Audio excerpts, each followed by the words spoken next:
Hi everyone, and welcome to week 4 of our study. And we're getting to that stage where we're almost at halfway, which is quite incredible considering how quickly our time has gone. Now, this is a very special week as we focus on the Easter story, I guess, to a large degree, but also as we think about the Great Reversal and what that actually means. But before we get there, just a word or two on how things are going so far.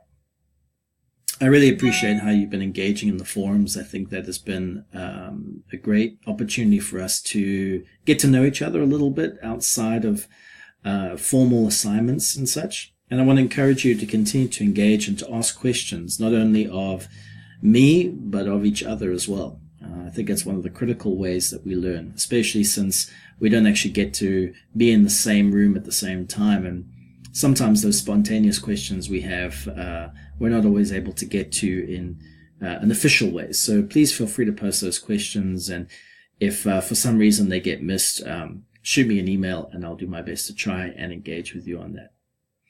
But back to this week. So we're thinking about what it means to be a part of this Great Reversal.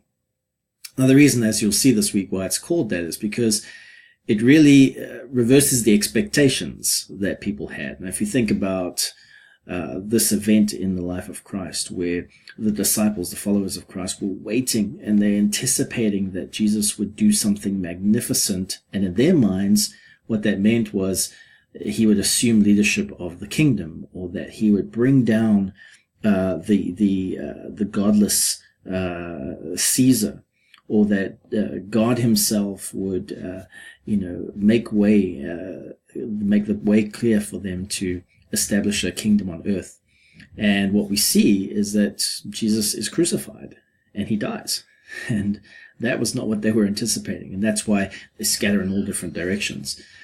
But then what you begin to see, of course, is this magnificent resurrection, turning the world on its head and the beginning of things becoming as they are ultimately going to be. That death's stigma, death's sting is reversed. There's no more sickness, no more sadness, no more death, no more disease.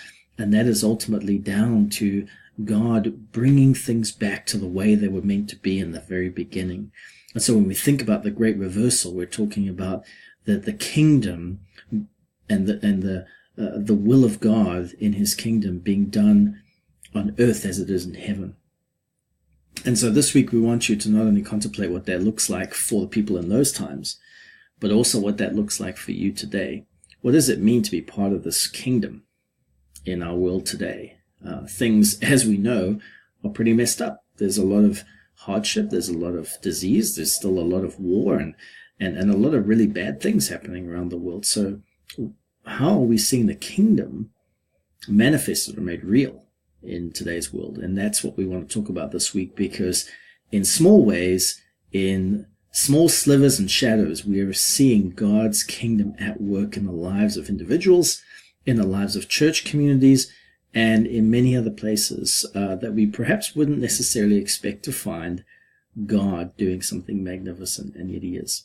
So let's talk about that and study that this week, and I trust that you will have a very blessed week as we progress this week. Thank you.